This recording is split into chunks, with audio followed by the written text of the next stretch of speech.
ಕಾರ್ಮಿಕರ ಹೋರಾಟಕ್ಕೆ ಏತಕ್ಕಾಗಿ ಹೋರಾಟ, ಎಲ್ಲಿವರೆಗೂ ಹೋರಾಟ? ಕನಿಷ್ಠ ವೇತನ ಕೊಡದೆ ಅನಿಷ್ಠ ವೇತನ ಕೊಡುತ್ತಿರುವ ಕೇಂದ್ರ ಮತ್ತು ರಾಜ್ಯ ಸರ್ಕಾರಕ್ಕೆ, ಕನಿಷ್ಠ ವೇತನ ಕೊಡದೆ ಅನಿಷ್ಠ ವೇತನ ಕೊಡುತ್ತಿರುವ ಕೇಂದ್ರ ಮತ್ತು ರಾಜ್ಯ ಸರ್ಕಾರಕ್ಕೆ ಬಿಸಿಯೂಟ ತಯಾರಕರು ವೇತನ ಹೆಚ್ಚಿಸುವಂತೆ ಹಾಗೂ ನಿವೃತ್ತರಾದ ಅಡಿಗೆಯವರಿಗೆ ಇಡುಗಂಟು ಕನಿಷ್ಠ 2 ಲಕ್ಷ ರು ಜಾರಿಗೊಳಿಸುವಂತೆ ಬಿಸಿಯೂಟ ಕಾರ್ಯಕರ್ತರು ತಾಲೂಕು ಕಚೇರಿ ಮುಂದೆ ಪ್ರತಿಭಟನೆ ನಡೆಸಿದರು. ಮುಖ್ಯ ಅಡಿಗೆಯವರಿಗೆ 3700 ಹಾಗೂ ಸಹಾಯಕರಿಗೆ 3600 ಮಾತ್ರ ಗೌರವಧನ ಕೊಡುತ್ತಿದ್ದಾರೆ. ಇದರಿಂದಾಗಿ ಜೀವನ ನಡೆಸುವುದು ತುಂಬ ಕಷ್ಟವೆಂದು ಫೆಡರೇಷನ್ ಮುಖ್ಯಸ್ಥರಾದ CY ಶಿವರುದ್ರಪ್ಪ ತಿಳಿಸಿದರು. ಅಡುಗೆ ಮಾಡುವ ಸಂದರ್ಭದಲ್ಲಿ ಅನಾಹುತಗಳು ಸಂಭವಿಸಿದಾಗ ಚಿಕಿತ್ಸಾ ವೆಚ್ಚ ಕನಿಷ್ಠ 50,000 ರು ಕೊಡುವಂತೆ ಸರ್ಕಾರಕ್ಕೆ ಮನವಿ ಸಲ್ಲಿಸಿದರು. ಈ ಸಂದರ್ಭದಲ್ಲಿ CY ಶಿವರುದ್ರಪ್ಪ ಹಲವಾರು ಕಾರ್ಯಕರ್ತರು ಭಾಗಿಯಾಗಿದ್ದರು. ಅಂಗನವಾಡಿ ಕಾರ್ಯಕರ್ತರಿಗೆ 15,000 ರೂಪಾಯಿ ಕೊಡ್ತೀವಿ. ಅಕ್ಷರ ದಾಸೋಹ ಬಿಸಿಯೂಟ ತಯಾರಕರಿಗೆ ಇವತ್ತು 10,000 ರೂಪಾಯಿ ಕೊಡ್ತೀವಿ.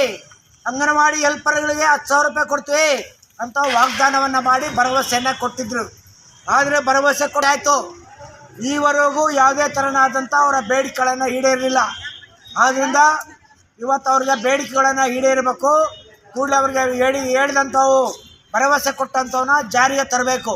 ಅದಲ್ಲದೆ ಇವತ್ತು ನಾವು ಇಡಿಗಂಟನ್ನು ರಿಟೈರ್ಡ್ ಆಗಿ 60 ವರ್ಷ ರಿಟೈರ್ಡ್ ಆದರೆ ಅವ್ರಿಗೆ 2 ಲಕ್ಷ ರೂಪಾಯಿ ಪರಿಹಾರ ಕೊಡಬೇಕು ಇಡಿಗಂಟು ಅಂತ ಕೇಳಿದ್ವಿ. ಇವತ್ತು ರಾಜ್ಯ ಸರ್ಕಾರ 40,000 ರೂಪಾಯಿ ಅಂದರೆ ಹಂಗೆ 15,000 ರೂಪಾಯಿ 15 ವರ್ಷ ಸರ್ವಿಸ್ ಆಗಿದ್ದರು 30,000 ರೂಪಾಯಿ. 60 ವರ್ಷ ಕರೆಕ್ಟಾಗಿ ಆಗಿದ್ದರೆ ಅವರಿಗೆ 40,000 ರೂಪಾಯಿ ಇಡಿಗಂಟು ಕೊಡ್ತಾರೆ. ಇದು ನಮಗೆ ಬೇಕಾಗಿಲ್ಲ. ನಮಗೆ ಕೊಡ್ತಕ್ಕಂಥದ್ದೇನು 2 ಲಕ್ಷ ರೂಪಾಯಿ ಪರಿಹಾರ ಕೊಡಬೇಕು. ಆಮೇಲೆ ಅವ್ರಿಗೆಲ್ಲ ಸರ್ಕಾರಿ ನೌಕರರೆಂದು ಪರಿಗಣಿಸಬೇಕು.